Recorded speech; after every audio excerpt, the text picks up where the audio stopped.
بسم اللہ الرحمن الرحیم۔ آج کی ویڈیو میں ہم ایک ایسے شخص کے بارے میں بات کرنے جا رہے ہیں جس نے حضرت امام حسین اور ان کے ساتھیوں کو شہید کیا۔ اس بدبخت کی قبر کہاں ہے؟ اس کی قبر کا کیا حال ہے؟ یہ اس دنیا میں موجود تھا تو یہ شریعت کے خلاف کون کون سے کام کرتا تھا؟ اس کی پیدائش کس طرح ہوئی؟ اس نے نبی اکرم صلی اللہ علیہ وسلم کے پیارے نواسے حضرت امام حسین کے ساتھ کیا کیا کیا؟ یہ امام حسین کے ساتھ بغض کیوں رکھتا تھا؟ وہ کون سے لوگ تھے جنہوں نے اس گلیز کام میں اس کا ساتھ دیا؟ اس کے بیٹے نے تخت پر کیوں تھوکا؟ جب 65 سال کی عمر میں اس کی قبر کھولی گئی تو لوگوں نے کیا دیکھا؟ دوستو، یزید وہ بدبخت ہے جس کے ماتھے پر اہل بیت کے قتل کا سیاہ دبا ہے۔ ہر زمانے میں دنیا کا ہر انسان اس پر ملامت کرتا ہے۔ قیامت تک اس کا نام حقارت سے لیا جائے گا۔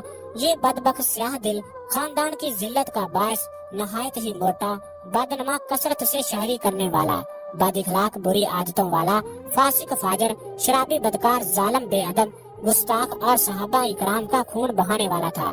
اس نے ایسے ایسے کام کیے جس سے انسانیت بھی شرما جائے۔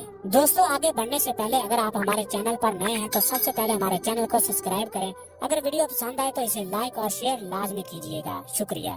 یزید پلید بدبخت 25 ہجری کو دمشق میں پیدا ہوا۔ اس نے وہ کام کیے جن سے شرع نکاح حرام تھا۔ یزید ان کو نکاح کا رواج دینے والا تھا، سود اور دیگر کاموں کو اعلانیہ کرنے والا تھا۔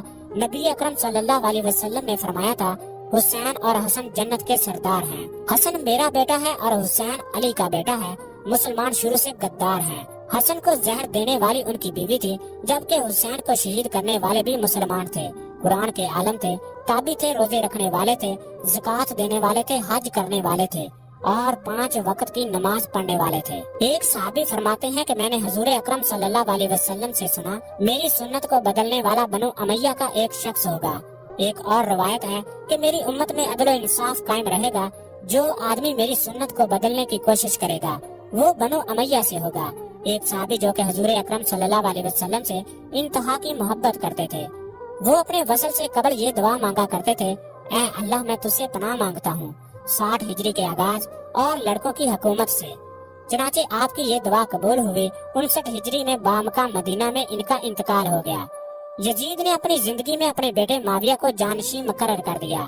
یزید کے 12 بیٹے اور 5 بیٹیاں تھیں، لیکن اس کو اپنے بیٹے معاویہ سے بے حد پیار تھا۔ اس نے اس کی تعلیم و تربیت شہزادوں کی طرح کی۔ یزید نے اپنے بیٹے معاویہ کو ایک بہترین استاد عمر المقصوص کے پاس 3 سال کے لیے بھیجا۔ یہ آدمی اہل بیت سے انتہا کی محبت کرتا تھا۔ اس نے معاویہ کو اہل بیت کی شان و عظمت بتائی۔ جب معاویہ ابن عزیز تخت پر بیٹھا تو استاد کی محنت رنگ لانے لگی۔ اس نے آتے ہی واقعہ کربلا کی تحقیقات کی۔ جب اس نے دیکھا کہ اس کے باپ نے اسلام اور مسلمانوں کو کس قدر عظیم نقصان پہنچایا تو اس نے عوام اور تمام لوگوں کو مسجد میں جمع کیا، پھر خود منبر پر جا کر بیٹھا اور اس نے سب سے پہلے اللہ تبارک و تعالیٰ کی حمد و ثنا بیان کی، پھر محمد صلی اللہ علیہ وسلم اور ان کی آل پر درود بھیجا، پھر یوں کہنے لگا، میرے باپ یزید کو جو حکومت ملی وہ اس کے اہل نہیں تھا، اس کے نفس نے اسے برباد کر دیا، اس نے اللہ کی حدوں کو کراس کیا، اس نے اہل بیت پر بے شمار ظلم کیے۔ وہ کافی دیر تک بلند آواز میں روتا رہا۔ اس کے بعد لوگوں سے ہم کلام ہوا، اے لوگو، میں تمہارے گناہوں کا بوجھ اپنے کندھوں پر نہیں اٹھا سکتا اور نہ ہی تمہاری دوستی کا توق اپنے گلے میں ڈالوں گا۔ میری یہ خواہش ہے کہ میں یہ حکومت امام زین العابدین کے حوالے کر دوں۔ اب تم جو خود بہتر سمجھو وہ کرو۔ میں اس حکومت پر تھوکتا ہوں جس کے لیے امام حسین جیسی عظیم ہستی کو شہید کیا گیا۔ اسی خاندان نے امام زین العابدین کو زہر دیا۔ اس کے علاوہ وہ عمر بن عبدالعزیز جو کہ معجزانہ طور پر تخت نشین ہوئے، ان کو بھی زہر دیا گیا۔ علامہ مفتی نعیم الدین یزید کی امام حسین سے دشمنی کی وجہ بیان کرتے ہوئے لکھتے ہیں کہ یہ ایسا شخص تھا جو کہ انتہا قسم کا گھٹیا، بدکار اور ذلیل و خوار شخص تھا۔ اس کی موت اتنی گندی ہوئی کہ اس شخص کی جانب کوئی بھی دیکھنا پسند نہیں کرتا تھا۔ یزید کے بے پناہ جرم ہے، سب سے بڑا جرم حضرت امام حسین کو شہید کرنا ہے۔ اس کے علاوہ اس نے مسجد نبوی کے اندر بے شمار صحابہ اکرام کو شہید کیا۔ اس کی فوج نے مدینہ کی عورتوں کی عزتوں سے کھیلا۔ مسجد نبوی کے اندر گھوڑے باندھے گئے، کئی دن تک مسجد نبوی کے اندر نماز نہ پڑھائی جا سکی۔ اس کے علاوہ اسی کے دور میں خانہ کعبہ پر حملہ کیا گیا، جس کی وجہ سے حجر اسود کے ٹکڑے ہوئے، خانہ کعبہ کے غلاف کو آگ لگی۔ تاریخ میں لکھا ہے کہ یزید نے اپنی حکومت کے آغاز میں سے حکم دیا کہ امام حسین عبداللہ بن زبیر، عبداللہ بن عمر اور دیگر صحابہ کی بیعت لے یزید نے حکم دیا کہ اگر یہ لوگ میری بیعت سے انکار کریں تو ان کے سر قلم کر کے میرے پاس بھیجے جائیں۔ استغفر اللہ۔ پھر یزید نے 5000 شامیوں کو مدینہ پر حملہ کرنے کے لیے بھیجا۔ اسی واقعے کو واقعہ ہرا بھی کہا جاتا ہے۔ یزید کی موت کے بارے میں یہ بھی لکھا ہے کہ یہ 64 ہجری کو جمعہ رات کو اس دنیا سے رخصت ہوا۔ یہ ناگہانی موت کا شکار ہوا۔ یہ رات کو مستی کے عالم میں سویا، جبکہ یہ صبح کو مردہ حالت میں پایا گیا۔ جب اس شخص کی موت ہوئی تو یہ ایک خیمے میں تھا۔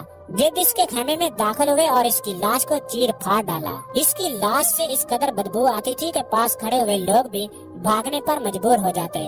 بڑی مشکل سے اس کو دفن کرنے کے لیے گھڑا کھودا گیا، پھر اس کی بدبودار لاش کو اس میں دفن کر دیا گیا۔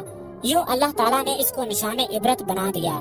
جس جگہ اس کی قبر واقع ہے وہاں پر ایک وقت تھا کہ لوگ اس کی قبر پر اینٹیں اور پتھر مارتے تھے۔ اب اس جگہ شیشہ، لوہا اور کانچ پگلانے کی بھٹی لگی ہے۔ اس کارخانے میں شیشے کے برتن بنائے جاتے ہیں۔ لوہے اور شیشے کو پگلانے والی بھٹی اسی جگہ موجود ہے جہاں پر یزید کی قبر ہے۔ اللہ تعالیٰ کا عذاب دیکھ لو۔ یزید کی قبر پر ہر وقت آگ جلتی رہتی ہے۔ اللہ تعالیٰ کو اپنے نبی سے بے حد پیار ہے۔ جن لوگوں نے ان کی آل کے ساتھ ایسا کیا، اللہ تعالیٰ کا 2 جہانوں میں ان کے لیے عذاب ہے۔ ایک اور روایت میں لکھا ہے کہ یزید ایک شدید بیماری میں مبتلا ہو گیا۔ اس کی آنتیں جلنے لگی۔ وہاں کے حکیم پریشان ہونے لگے تھے۔ یزید کو اتنی پیاس لگتی تھی کہ وہ پانی کو ترستا تھا۔ جب وہ پانی پیتا تھا تو یہی پانی اس کے پیٹ کو جلاتا تھا۔ اس کے محل کے لوگ کہتے تھے کہ یہ درد حسین ابن علی کو پیاسا رکھنے کی وجہ سے ہے۔ ابو سعید خضری فرماتے ہیں کہ رسول اکرم صلی اللہ علیہ وسلم نے فرمایا، اس ذات کی قسم جس کے قبضے میں میری جان ہے، جو اہل بیت سے بغض رکھے گا اللہ تعالیٰ اسے جہنم میں داخل کرے گا۔ ایک دن قرآن مجید کی یہ آیت نازل ہوئی، اے حبیب فرما دیجئے، آؤ ہم بلائیں اپنے بیٹوں کو بھی اور تمہارے بیٹوں کو بھی، اپنی عورتوں کو بھی اور تمہاری عورتوں کو بھی، اپنے آپ کو بھی اور تم کو بھی، پھر بڑی عاجزی سے اللہ کے حضور دعا کریں، اللہ کی جھوٹوں پر لعنت ہو۔ اس کے بعد حضور اکرم صلی اللہ علیہ وسلم نے فاطمہ الزہرا، حضرت علی، امام حسین اور حسن کو بلایا اور کہا، اے اللہ، یہ میرے اہل بیت ہیں۔